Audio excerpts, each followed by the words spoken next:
नमस्कार दोस्तों, आप सभी का हमारे YouTube channel daily news update में हार्दिक स्वागत है। आज हम आपके लिए लेके आए हैं 10 अगस्त 2020 के अखबार की कुछ प्रमुख खबरें। चलिए शुरू करते हैं। कोरोना की बात की जाए तो कोरोना का आंकड़ा पूरे विश्व में 198 लाख पहुंच गया है। भारत की बात करें तो भारत में कोरोना का आंकड़ा 21.58 लाख है। 6.31 लाख लोग अभी भी कोरोना से ग्रस्त हैं। 14.83 लाख मरीज ठीक होकर अपने घर लौट चुके हैं, जबकि 43,518 लोगों की मृत्यु हो गई है। पिछले 24 घंटों की बात की जाए तो भारत में 64,399 केस सामने आए हैं, जबकि 861 लोगों की मृत्यु हुई है। आगे बढ़ते हैं। देश में ही होगा मिसाइल से लेकर रेडार तक का निर्माण। बता दें दोस्तों, 101 हथियार सैन्य उपकरणों के आयात पर लगाई जाएगी रोक। राष्ट्रीय सुरक्षा के क्षेत्र में आत्मनिर्भर की दिशा में सरकार का बड़ा ऐलान है। रक्षा मंत्रालय ने 101 रक्षा उपकरणों और हथियारों के आयात पर पाबंदी लगाने का फैसला किया है। 4 सालों में लगेगी पाबंदी। बता दें दोस्तों, 2020 तक पहले चरण में दिसंबर में 69 उपकरणों के आयात पर लगाई जाएगी रोक। दिसंबर 2021 में wheeled arm fighting vehicle, light machine gun और ग्रेनेड पर लगेगी रोक। दिसंबर 2022 में अंडर बैरल ग्रेनेड लॉन्चर पर रोक लगाई जाएगी। दिसंबर 2023 में दृश्य सीमा से परे हवा में मारे जाने वाली मिसाइलें और बेसिक ट्रेनर एयरक्राफ्ट पर रोक लगेगी। दिसंबर 2024 में हल्के इंजन वाले जेट पर और दिसंबर 2025 में लंबी दूरी की लैंड अटैक क्रूज मिसाइल पर रोक लगाई जाएगी। आगे बढ़ते हैं। प्रधानमंत्री नरेंद्र मोदी ने रविवार को वीडियो कॉन्फ्रेंसिंग के जरिए कृषि इंफ्रास्ट्रक्चर फंड लॉन्च किया है। बता दें दोस्तों, पीएम ने बोला कि कानूनी अड़चनों के कारण नहीं हो पा रहा है कृषि क्षेत्र का विकास। अन्य क्षेत्रों की तरह कृषि क्षेत्र में भी आधुनिक इंफ्रास्ट्रक्चर विकसित करने की है ज़रूरत। किसानों की मेहनत के कारण ही संकट के दौर में 80 करोड़ लोगों को मुफ्त अनाज देने में हुए हैं सक्षम। साथ ही इस अवसर पर प्रधानमंत्री नरेंद्र मोदी ने 8.5 करोड़ किसानों के खाते में पीएम किसान सम्मान निधि के तहत 17,000 करोड़ रुपए ट्रांसफ़र भी किए। हर किसान के खाते में 2,000 रुपये की यह छठी किस्त है। आगे बढ़ते हैं दोस्तों। अब देश की राजधानी दिल्ली में डीजल और पेट्रोल की कार खरीदना होगा महंगा। बता दें दोस्तों, दिल्ली में डीजल और पेट्रोल की कार खरीदना महंगा हो जाएगा। परिवहन विभाग जल्द ही अतिरिक्त रोड टैक्स की घोषणा करने की तैयारी में है, जिसमें पेट्रोल और डीजल चलित एसयूवी व लग्जरी कारों पर अधिक रोड टैक्स लगेगा। अतिरिक्त रोड टैक्स से जो जितनी वसूली होगी वह राशि इलेक्ट्रॉनिक वाहन फंड में जमा की जाएगी। दिल्ली की बात करते हैं तो राजधानी के स्वास्थ्य ढांचे को मजबूती देगा अम्बेडकर हॉस्पिटल। दिल्ली के मुख्यमंत्री अरविंद केजरीवाल ने 200 बेड के मल्टी स्पेशलिस्ट हॉस्पिटल का किया उद्घाटन। बता दें, इसके भूतल के साथ प्रथम व द्वितीय तल पर भी चलेगी ओपीडी। 11 ऑपरेशन थिएटर बनाए गए हैं। 181 करोड़ की लगी है लागत।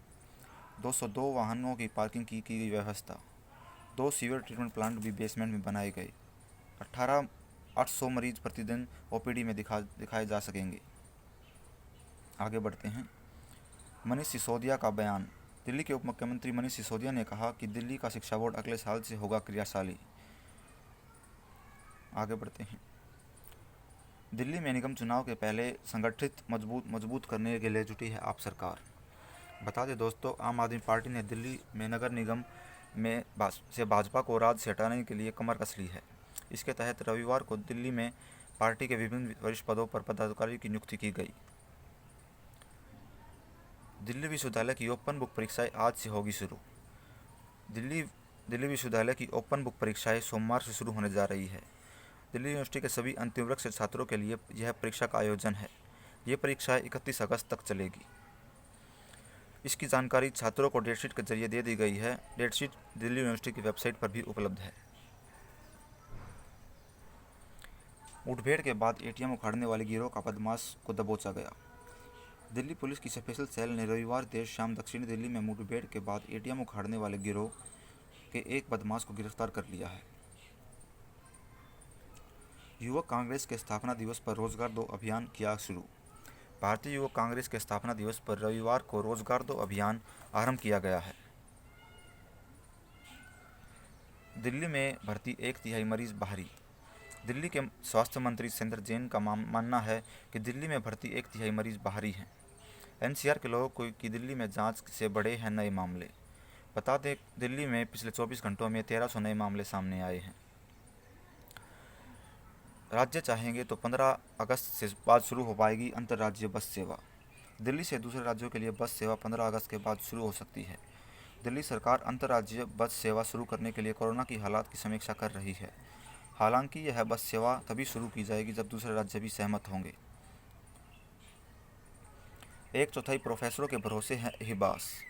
मानव व्यवहार व संबंधन विज्ञान संस्थान 1/4 प्रोफेसरों के भरोसे ही चल रहा है। बता दें दोस्तों, पिछले 10 सालों में यहाँ पदोन्नति की प्रक्रिया रुकी पड़ी है। इसकी वजह से अधिकतर प्रोफेसर दूसरे अस्पतालों में जा चुके हैं। फिलहाल यहाँ सहायक प्रोफेसर, एसोसिएट प्रोफेसर और अतिरिक्त प्रोफेसर और प्रोफेसर के कुल 103 पद हैं, लेकिन अभी यहाँ सिर्फ 25 प्रोफेसर ही कार्यरत हैं। आगे बढ़ते हैं दोस्तों। सभी डॉक्टरों का स्वास्थ्य बीमा कराने की है मांग। बता दें, देश भर में हजारों स्वास्थ्यकर्मी कोरोना का चपेट में आए हैं। डॉक्टर भी इससे बच नहीं सके। कोरोना से अब तक 18 राज्यों में 196 डॉक्टरों की मौत हो चुकी है। इसके मद्देनज़र इंडियन मेडिकल एसोसिएशन ने प्रधानमंत्री मोदी को पत्र लिखा। इसमें उन्होंने सभी डॉक्टरों का स्वास्थ्य बीमा उपलब्ध कराने की मांग की है। दिल्ली में मजनू का टीला पर यू टर्न व्यवस्था का ट्रायल आज से होगा शुरू। ट्रायल सफल रहा तो दिल्ली वालों को मिलेगी बड़ी राहत। बता दें दोस्तों, यातायात पुलिस और लोक निर्माण विभाग ने मिलकर रिंग रोड पर मजनू का टीला और चंदीराम अखाड़ा लाल बत्ती को बंद कर यू टर्न की व्यवस्था का ट्रायल शुरू कर दिया है। इसकी अग्नि परीक्षा सोमवार से होगी शुरू। अस्पताल में भर्ती महिला से सामूहिक दुष्कर्म का आरोप। नई दिल्ली में बाड़ा हिंदूराव अस्पताल में भर्ती 23 वर्ष की एक महिला ने 4 लोगों पर सामूहिक दुष्कर्म का आरोप लगाया। महिला का कहना है कि चिकित्सक बनकर आए 4 लोगों ने उसके फेफड़ों से पानी निकालने की बात कही। वे लोग उसे अस्पताल में कहीं सुनसान जगह ले गए और उसके बाद वारदात को अंजाम दिया।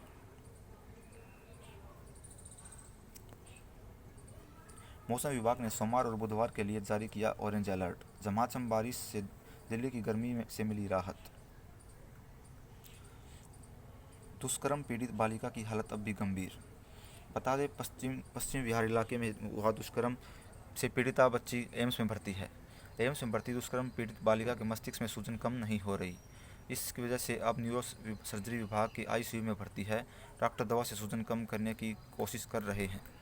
एम्स के सूत्रों के अनुसार बच्ची की हालत अब भी गंभीर बनी हुई है। लाल किला 15 अगस्त तक पर्यटकों के लिए रहेगा बंद। बता दें, स्वतंत्रता दिवस की तैयारियों और सुरक्षा कारणों के कारण लाल किला को 15 अगस्त तक बंद कर दिया गया है। कोलोरेक्टल कैंसर पीड़ित के मरीज की रोबोटिक हुई सर्जरी। अपोलो अस्पताल के डॉक्टरों ने 2 घंटे में की यह सर्जरी। कोरोना के कारण संक्रमण से बचाव में ज़्यादा सुरक्षित है यह तकनीक। गाजियाबाद में मुस्लिम युवक ने धर्म परिवर्तन कर की शादी। बता दें, कविनगर थाना क्षेत्र में आर्य समाज में मुस्लिम युवक द्वारा धर्म परिवर्तन कर हिंदू युवती से शादी करने का मामला सामने आया है, जिसके ऊपर केंद्रीय राज्य मंत्री जनरल वीके सिंह और लोनी विधायक नंद किशोर गुर्जर ने ट्वीट कर गाजियाबाद पुलिस से कार्रवाई करने की कहा है। आयरलैंड से दिल्ली आया फ़ोन, मुंबई में शेफ की बच गई जान। बता दें दोस्तों, दिल्ली पुलिस के बारे में आमतौर पर कहा जाता है कि वह हमेशा अपराध होने के बाद पहुंचती है, लेकिन एक घटना ऐसी सामने आई जिसमें पुलिस घटना के पहले मौके पर पहुंची। बता दें, खुदकुशी करने जा रहे व्यक्ति की जान बचा ली है। आयरलैंड से फेसबुक द्वारा दी गई सूचना पर दिल्ली पुलिस की साइबर सेल ने मुंबई पुलिस की साइबर क्राइम ब्रांच के साथ मिलकर मुंबई में एक शेफ को खुदकुशी करने से रोक लिया। नंबर प्लेट स्कैन सिस्टम से लिया जाएगा अब toll tax. Delhi Meerut expressway पर कैमरे और कंप्यूटर से संचालित होगा toll plaza. Eastern peripheral expressway पर बनाए गए मास्टर कंट्रोल रूम से किया जाएगा कनेक्ट। बता दें दोस्तों, हर 500 मीटर की दूरी पर लगेगा कैमरा। टेढ़ी मेढ़ी, आगे पीछे और टूटी फूटी नंबर प्लेट भी की जाएगी स्कैन। वाहन नंबर को आरसी की तरह एनएचआई से कराना होगा लिंक। निजामुद्दीन से मेरठ के बीच भी होगा एक टोल प्लाजा। डीपीसीसी के फरमान पर सीपीसीबी ने लगाया विराम। लघु एवं मध्यम श्रेणी के उद्यमियों अब नहीं लगाना होगा एनवायरमेंटल डेटा डिस्प्ले बोर्ड। पहले दूसरे रनवे पर होनी थी लैंडिंग। बता दें दोस्तों, वंदे भारत मिशन के तहत खाड़ी देशों से भारतीय को लेकर लौट रहा एयर इंडिया विमान की फ़्लाइट कजिगोड़ एयरपोर्ट केरला में 28 नंबर रनवे पर लैंड होनी थी, लेकिन भारी बारिश के चलते पायलट रनवे के करीब आने के बावजूद लैंडिंग नहीं कर सका। हादसे को लेकर नागरिक उड्डयन मंत्री को यह जांच रिपोर्ट सौंपी गई है। बताया गया है कि एयर इंडिया एक्सप्रेस का विमान अब कोझिकोड एयरपोर्ट पर पहुंचा तो एयर ट्रैफिक कंट्रोलर ने पायलट को 28 नंबर रनवे पर लैंडिंग करने को कहा था, मगर बारिश के चलते वहां लैंडिंग नहीं हो सकी। विमान जोर से हिला और अंधेरा छा गया। एयर इंडिया एक्सप्रेस विमान के अंदर बैठे लोगों को अपने घर जाने को लेकर उत्साहित थे। उन्हें रनवे पर विमान को रुकने का इंतजार था, लेकिन अचानक सब कुछ बदल गया। विमान जोर से हिला और उसमें बैठे लोग कुछ समझ पाते तब तक वह 2 टुकड़ों में बंट चुका था। हर तरफ अंधेरा छा गया, लोगों में चीख पुकार मच गई थी।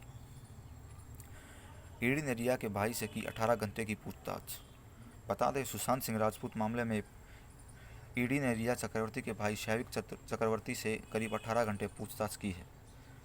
शैविक शनिवार दोपहर 12:30 बजे ईडी कार्यालय पहुंचे थे और रविवार सुबह 6:30 बजे वहां से निकलते दिखे। सरकार के 3 गलत कदमों ने बढ़ाई बेरोजगारी, राहुल गांधी का है बयान। कांग्रेस के पूर्व अध्यक्ष राहुल गांधी ने देश की बेरोजगारी दर चिंताजनक स्तर पहुंचने पर राजग सरकार को नीतियों को जिम्मेदार ठहराया। उनके अनुसार नोटबंदी, त्रुटिपूर्ण जीएसटी और आनन फानन में लगाए गए लॉकडाउन से अर्थव्यवस्था तहस नहस हो गई और बेरोजगारी अपने चरम पर पहुंच गई। चीन के कृत्रिम झील से अरुणाचल को है खतरा। कांग्रेस के ने चीन में अरुणाचल प्रदेश में शरारतपूर्ण इरादों को लेकर चिंता जताई है। पार्टी ने कहा कि चीन तिब्बत के इलाके में ब्रह्मपुत्र नदी पर एक कृत्रिम झील बना रहा है। यह भविष्य में हमारे लिए वाटर बम साबित हो सकती है।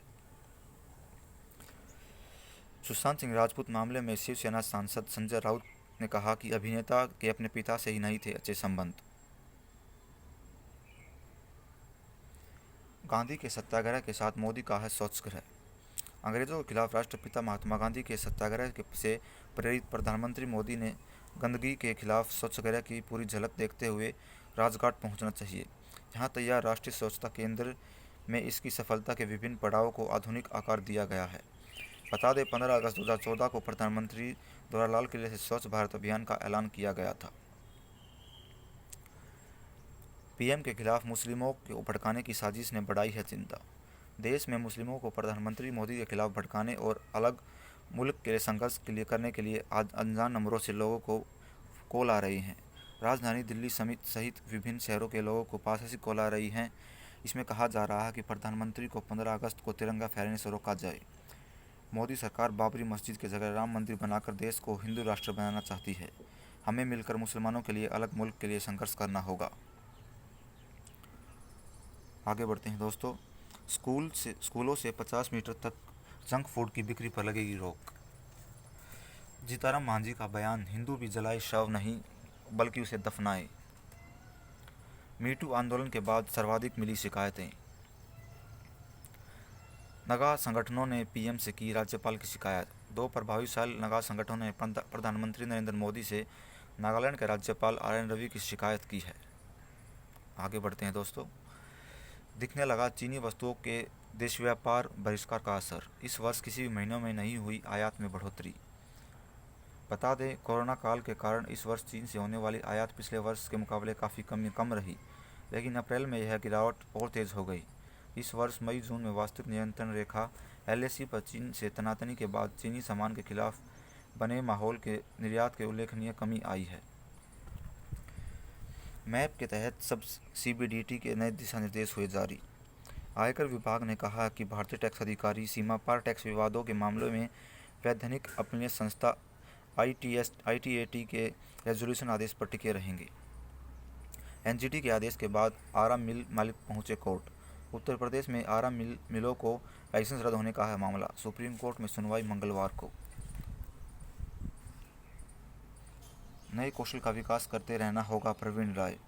आईटी उद्योग संस्था नवीकाम के चेयरमैन प्रवीण राय ने कहा है कि मौजूदा दौर में किसी भी कौशल की उम्र 2 से 3 वर्ष से अधिक नहीं रह रही। म्यूचुअल फंड में बढ़ा निवेशकों का रुझान। अधिक रिटर्न की उम्मीद में कोरोना काल के दौरान म्यूचुअल फंड के प्रति निवेशकों के रुझान में बढ़ोतरी आई है। बता दें, 17.96 लाख बढ़ी है अप्रैल जून में तिमाही में निवेश करने की संख्या। बिजली कंपनियों को 68,000 करोड़ रुपए का कर्ज किए गए जारी। जीएसटी पोर्टल से हर घंटे भरे जा सकेंगे अब 3 लाख रिटर्न। जीएसटी लागू होने के बाद रिटर्न दाखिल करने में पोर्टल की क्षमता बड़ी बाधा बनती है। बहुत अधिक व्यापारी समय में रिटर्न भरने के लिए वंचित रह जाते हैं।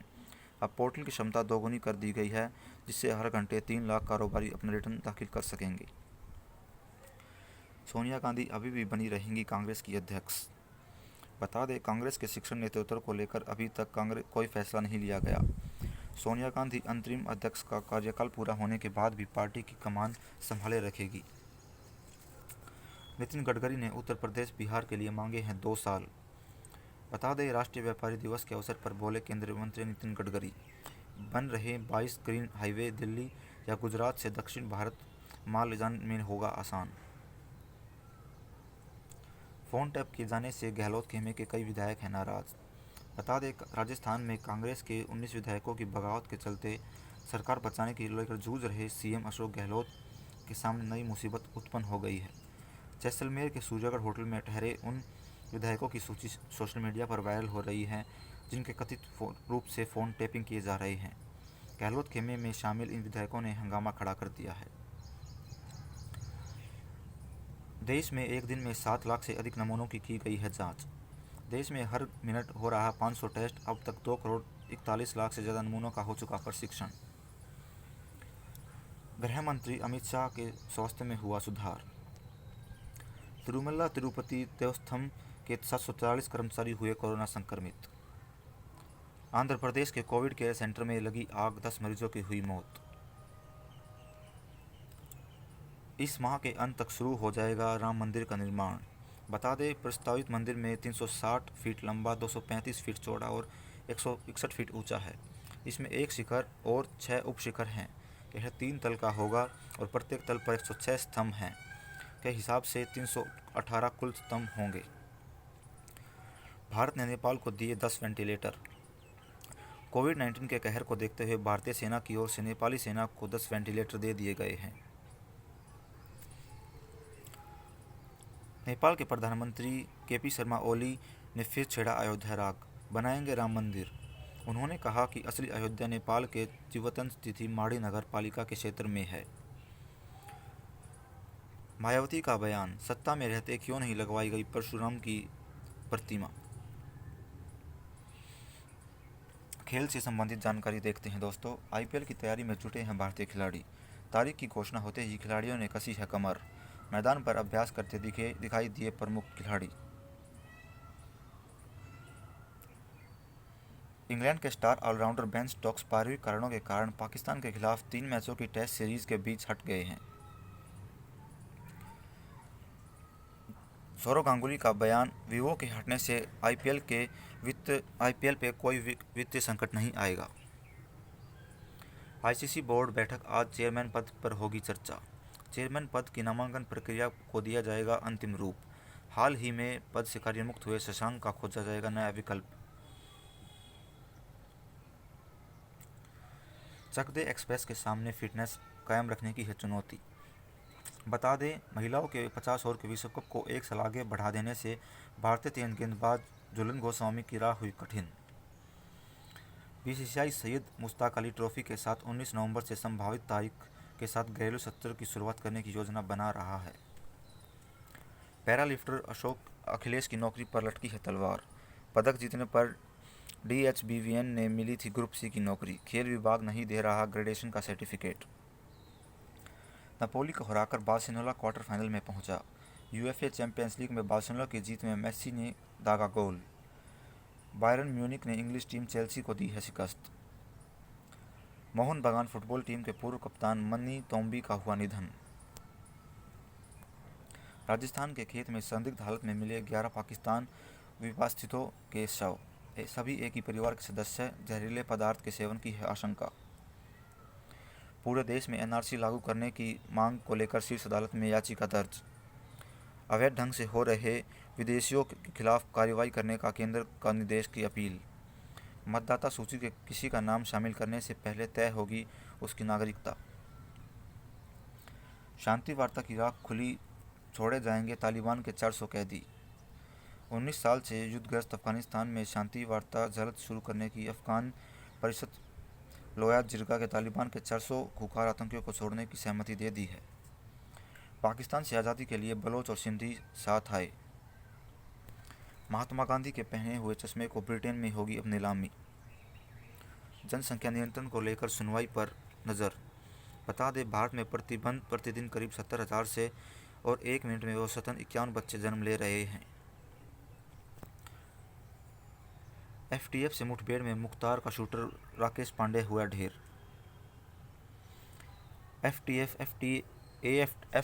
एफटीए पर गलत चयन में नहीं फंसना है जरूरी, जयशंकर।